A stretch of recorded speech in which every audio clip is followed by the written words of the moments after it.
Yep, you never know what you're going to see in Utah. I don't know if you can see all those. Sorry about the car in the background. But that's all elk. All the way up on there too.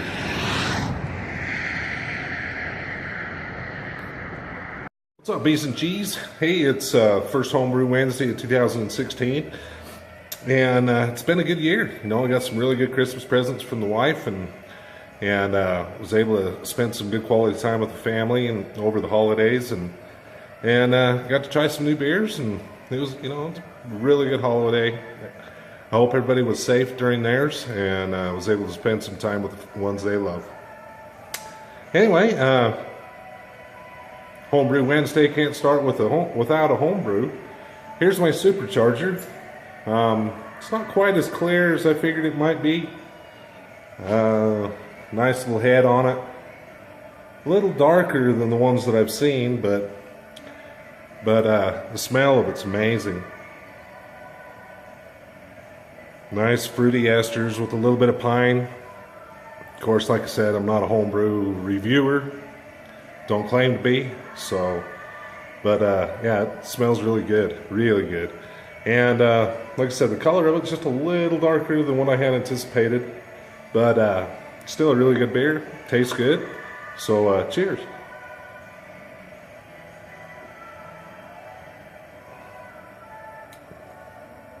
Hey, you get that pine, a little bit of fruitiness, tropical in the background. But again, not a beer reviewer.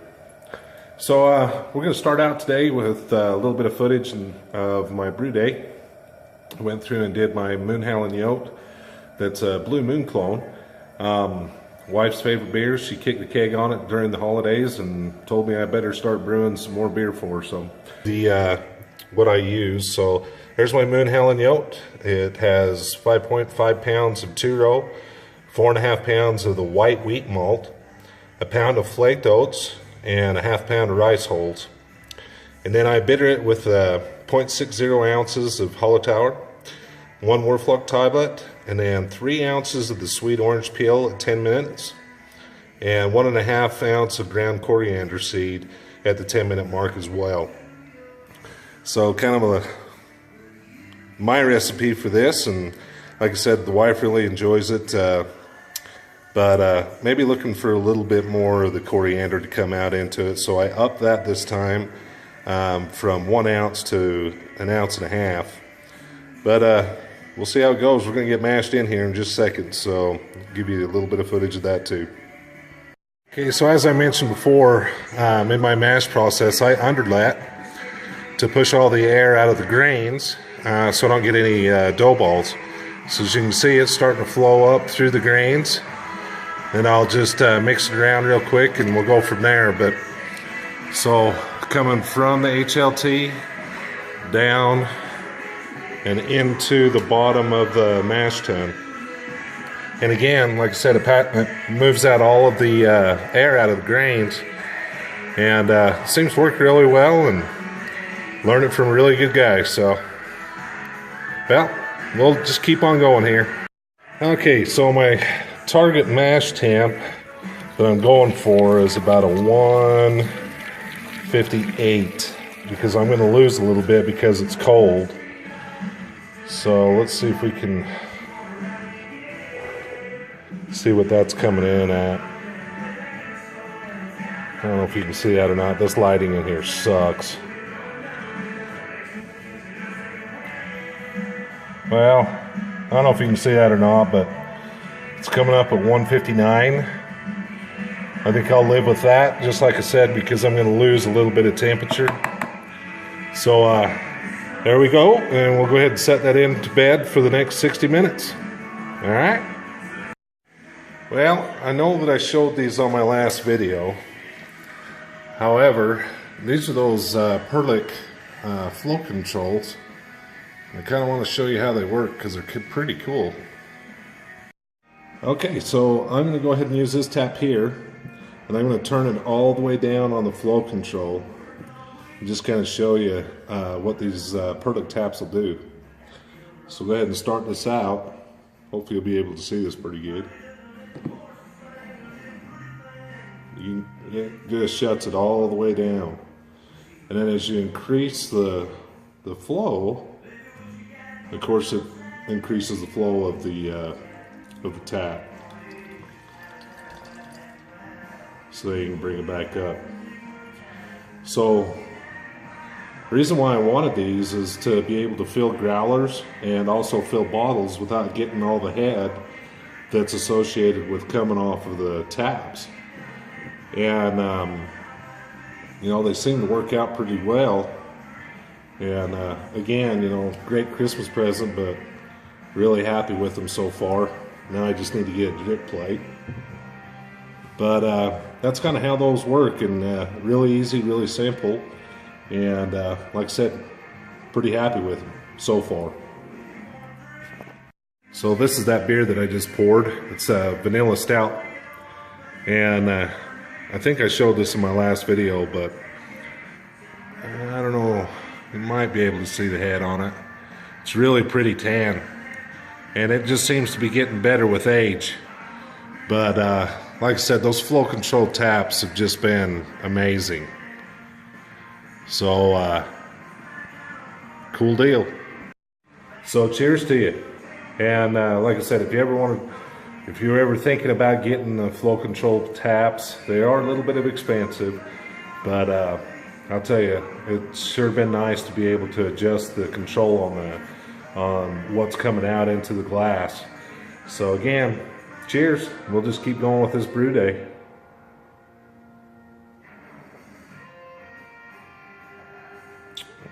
It's a good beer. It keeps getting better with age. That is a terrible sight. So I think we better fix that real quick. So we're going to go with my IPA. So, let's see if I can do this.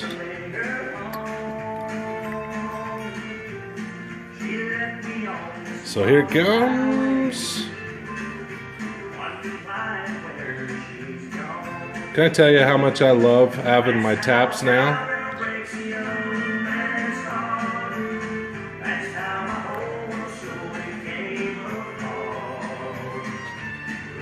Okay, so there's my IPA.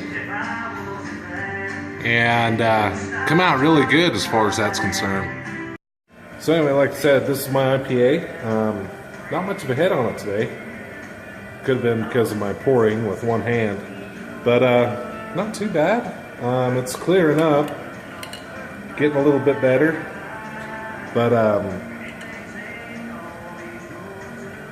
yeah, you can get a lot of citrus off of that. A lot of citrus. And this actually came out at about, I think it was 7.2 ABV. It's kind of a lighter IPA, but let's get a taste on this.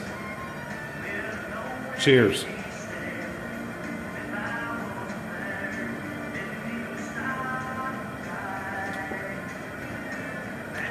Yeah, definitely. It's got a big hop presence. I used a Warrior bittering hop on this, and it's very prominent. A lot of piney taste to it. And again, not a beer reviewer, but I'm really happy with it so far, and hopefully it'll clear up a little bit. I haven't put any gelatin in it, in the kegs. So, okay, so the mash is all done. Let's see where we come out temperature-wise.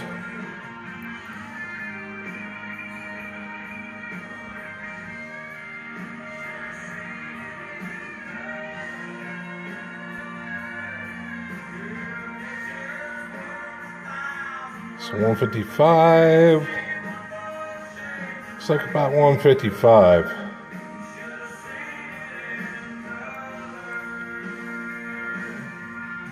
154, 155. So I figured I'd lose a little bit of temperature just because it's like 40 degrees here in the garage. So 155, 154. So about where I wanted to be as far as the 156 for the mash. So that seemed to work out okay. We're going to go ahead and get this fly sparged out. Okay, so we're gonna go ahead and fly sparge this Moon Howling Yote out. So I'm coming from my HLT down through this tube into my little homemade sparge arm, and so I'm just trying to match the inflow with what we got going out the bottom into my new boil kettle as the outflow. So we're gonna go ahead and let that sparge out, and we'll get right back to you here in just a little bit. Okay, well, we want to look at for about a 1050, 1052 original grade or original gravity. Hopefully we can see this.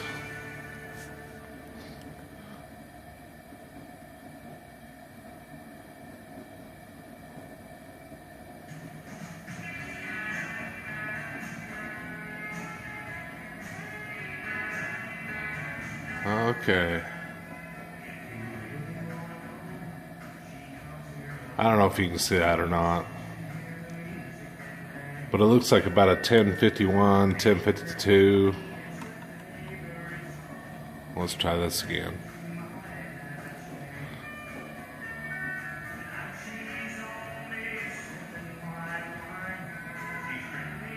Yeah, I'd call that 1051.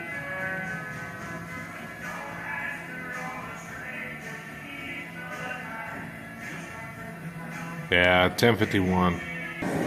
So it's a 16-gallon Bayou Classic brew pot, and I've got a bazooka filter in the bottom of it. So we're gonna let this thing come up to a boil, and then we'll go with the first hop drop. All right, we'll catch you. Okay, well, we've come up to a boil, even though you probably can't see it because of all the steam coming off there. So we're going to go ahead and take 0.60 of Hollow Tower right here. We're going to go ahead and drop this in there. Ready? And that'll start our 60-minute boil. Okay, so here is 3 ounces of sweet orange peel and 1.5 ounces of coriander, ground coriander. So we're going to go ahead and drop that in there.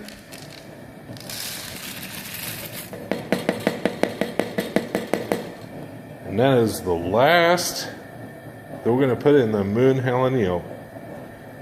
So I've got the wort chiller in there. We'll go ahead and let this go for the next 10 minutes, and then we'll go ahead and chill it down and get it ready to go in the fermenter. I'm with the 60-minute boil, and now we're chilling it down. Got the wort chiller in there, and we'll just keep on going here, and once I get it chilled down, we'll get it in the fermenter and pit some yeast. So great brew day so far, and we'll go from here. Well, we got our all chilled down, got it up on the stand here, and like I said, I go through and do it this way. So I'm going to open up the valve on the boil kettle, and then go ahead and filter it through this this filter here, and this catches all the hop and anything that I really don't want in a fermenter. So we'll just keep on going from here. Okay, well, we're looking for a 1060, but I'm pretty sure I missed it. Let's take a look here.